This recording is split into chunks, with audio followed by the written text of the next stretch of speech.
बिस्मिल्लाहिर्रहमानिर्रहीम। अस्सलाम वालेकुम। आप उसामा गाज़ी यूट्यूब चैनल देख रहे हैं। पाकिस्तान के आर्मी चीफ सिपह सालार जनरल कमर जावेद बाजवा सऊदी अरब पहुंच चुके हैं। 4 रोज़ा दौरा है ये, 4 रोज़ा सऊदी अरब का दौरा है। बहुत ही अहम है, बहुत ही अहम है।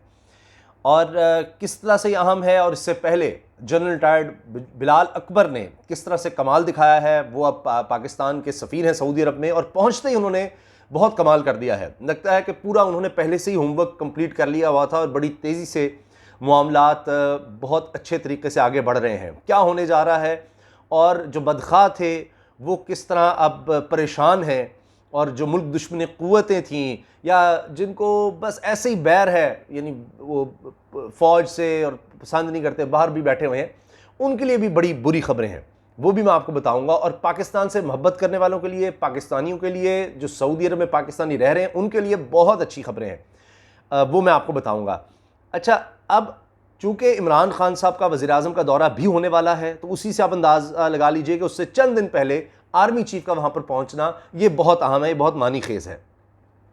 अच्छा, एक तो ये कि इस दौरे से पहले, यानी आर्मी चीफ के पहुंचने से पहले पहले वहाँ पर क्या हुआ ये जानना बहुत ज़रूरी है। उसी से पता लग जाएगा कि क्या कुछ होने वाला है और दुश्मन किस तरह तिलमिला रहा है, और भारत ने फिर वो LOC की खिलाफ वर्जी करते हुए वर्किंग बाउंड्री तक पे फायरिंग दोबारा शुरू कर दी है। ये सारा बैकग्राउंड है क्या।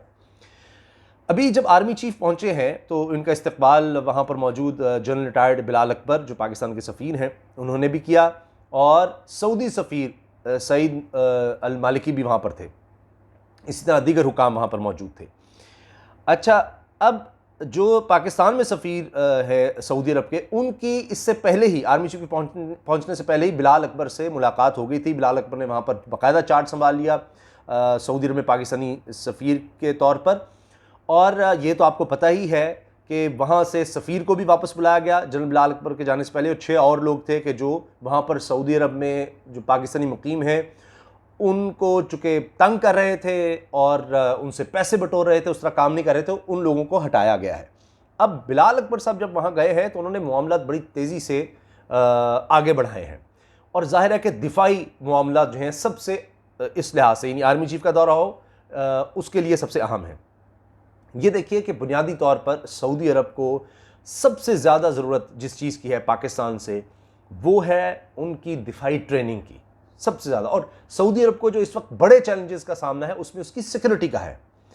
अब वो ईरान से भी मामलात को बेहतर करना चाहता है। ये बड़ी काबिल गौर बात है। ईरान से भी मामलात अब सऊदी अरब बेहतर करना चाहता है। यमन के मामलात को भी वो किस तरह से निपटाना चाहता है, उसको पाकिस्तान की पहले से कहीं ज़्यादा ज़रूरत पड़ चुकी है। अब बिलाल अकबर से पहले वहाँ पर राहिल शरीफ साहब मौजूद हैं, जो वहाँ पर एक कोलिशन बनी हुई है, इत्तेहादी एक ब्लॉक बना हुआ है सऊदी अरब जिसकी क़यादत कर रहा है, उसको हेड कर रहे हैं पाकिस्तान के साबिक़ आर्मी चीफ राहिल शरीफ साहब। उसके बाद बिलाल अकबर भी वहाँ पर चले गए। Army chief general Qamar Javed Bajwa वहाँ पर पहुँचे हैं, तो उनकी आर्मी चीफ की सिविल हुकाम से भी मुलाकातें हैं।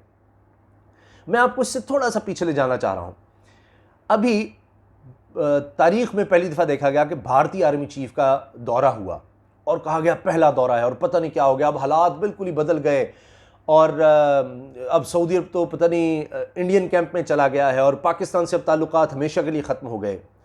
अच्छा, ये सोच क्यों आई वो भी आपको पता है कि जनाब वो शामुद कुरैशी का बयान था कश्मीर के हवाले से, और उस पर फिर सऊदी अरब नाराज़ हो गया। उससे पहले जो नाराज़गी थी कि जी वो कुआलालंपुर में जो समिट हो रहा था पाकिस्तान नहीं गया, और उसके बाद में जाके वज़ीर-ए-आज़म ने एक बयान भी दे दिया कि जी अब तो कभी सऊदी अरब के साथ वो मामलात हो ही नहीं सकते, कि मोहम्मद बिन सलमान इतने नाराज़ हैं कि जब अगस्त 2020 में आर्मी चीफ और DGISI जनरल फैज़ हमीद साहब गए तो ये कहा गया ओहो देखो जी ये दोनों गए तो मोहम्मद बिन सलमान मिले ही नहीं, मुलाकात ही नहीं। भाई हर दफ़ा ज़रूरी नहीं है कि मोहम्मद बिन सलमान से मिला जाए, मुख्तलिफ अमूर होते हैं तो पहले ही चीज़ें डिसाइड होती हैं। बहरहाल अब आर्मी चीफ वहाँ पर पहुँचे हैं तो उसके बाद इमरान खान साहब ने जाना है और उसमें मोहम्मद बिन सलमान से मिलेंगे, तो पहले चीज़ें तय हो जाती हैं हाईएस्ट लेवल पर। अब आर्मी चीफ का जाना तो वहाँ पर ज़ाहिर है दिफाई ताल्लुकात को और आगे बढ़ाना है। पाकिस्तान सऊदी फ़ौज को ट्रेनिंग भी देता है, उनके पायलट्स हों दीगर हों। आर्मी चीफ जब भारत के गए तो सोचा जा रहा था कि अब तो भारतीय आर्मी ट्रेनिंग देगी या पता नहीं क्या हो जाएगा, ये हो जाएगा वो हो जाएगा। फिर मैंने ये खबर आपको पहले भी बताई थी और ये हर जगह छपी थी, हर तरफ ये बात हो रही थी, बड़े बड़े यानी बड़ी बड़ी एजेंसीज़ ये बात कर रही थी, न्यूज़ एजेंसीज़, कि सऊदी अरब और भारत के दरमियान ताल्लुकात बहुत ज़्यादा ख़राब हो गए। और वजह ये हुई कि जी सऊदी अरब को लगा कि इसने तुम्हारी पीठ में छुरा घोंप दिया है। भारत ने ये किया कि स्टोर किया तेल, ये जब वबा के सारे दौर में, और कहा कि हमें और सस्ता तेल दो। सऊदी अरब से कहा, सऊदी अरब को अब ज़ाहिर है पहले ही तेल की आमदनी कम हुई है, तो सऊदी अरब ने कहा कि पहले जो तुमने स्टोर किया हुआ है तेल उसको इस्तेमाल करो और फिर और। अब उस पर भारत जो है उसने ये शुरू कर दिया है कि सऊदी अरब के तेल पर हमने निसार नहीं करना। ये भारत की स्ट्रेटजी है, लॉन्ग टर्म स्ट्रेटजी, जो सऊदी अरब पर वाज़ेह हो गई। सऊदी तेल छोड़कर हमने दीगर जगहों से तेल जो है वो इस्तेमाल करना है। एक चीज़ हो गई। दूसरा ये कि सबसे बड़ा इंपोर्टर सऊदी तेल का चीन है, चीन, और चीन का सबसे करीबी इत्तेहादी है पाकिस्तान। सऊदी अरब अब ये और ये अफोर्ड नहीं कर सकता कि एक बड़ा इंपोर्टर ऑयल का भारत वो सऊदी अरब से भाग रहा हो, और वो चीन को भी तो नहीं खोना चाहेगा। ऊपर से अमेरिका के ताल्लुकात आपको पता है, यमन के हालात आपको पता है, ईरान वाला मामला भी है। तो उसमें बेहतरीन मुल्क कौन है जो इस वक्त सऊदी अरब को इस भंवर से निकालने में मदद कर सकता है? वो पाकिस्तान है। कौन सा मुल्क है जो सऊदी अरब को चीन के करीब कर सकता है, मज़ीद करीब ला सकता है? पाकिस्तान है।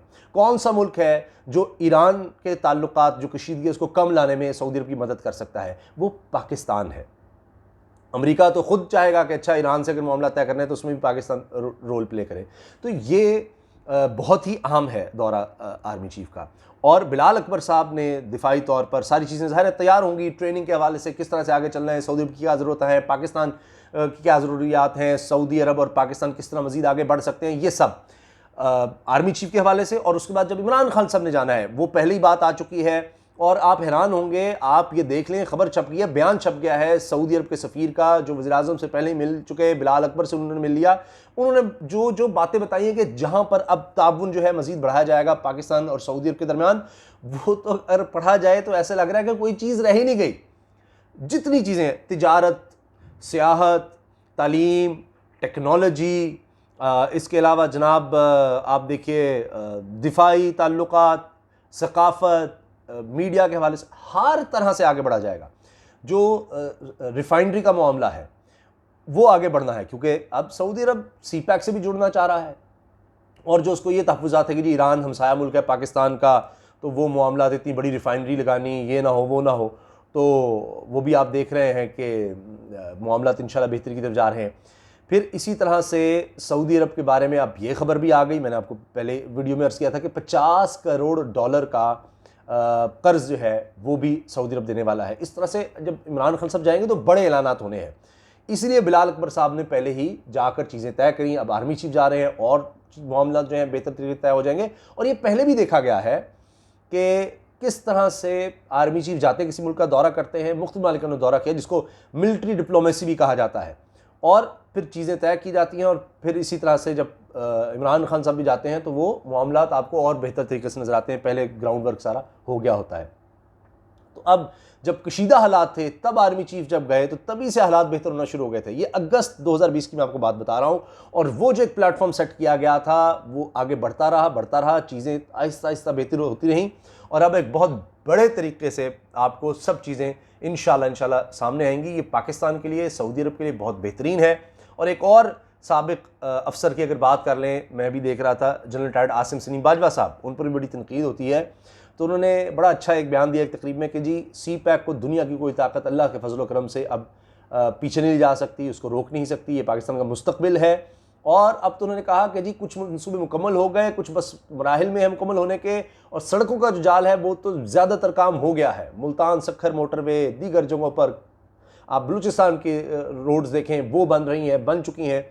वो तो कह रहे हैं, आसिम सलीम बाजवा साहब ने बड़ी बात कही, अब तो बात बहुत आगे की है। उन्होंने कहा कि अब सियाहत पर काम हो रहा है CPEC में, सियाहत, साइंस एंड टेक्नोलॉजी और ज़राअत, ये एक रेवोल्यूशन होगा इंशाल्लाह। ये जो अब CPEC के अगले फेज़ जिस तरह से आ रहे हैं, और वो नज़र आएगा सारा कि किस तरह से ये एक इनकलाब CPEC जो है पाकिस्तान में इंशाल्लाह लेकर आने वाला है, अगले सालों में नज़र आएगा।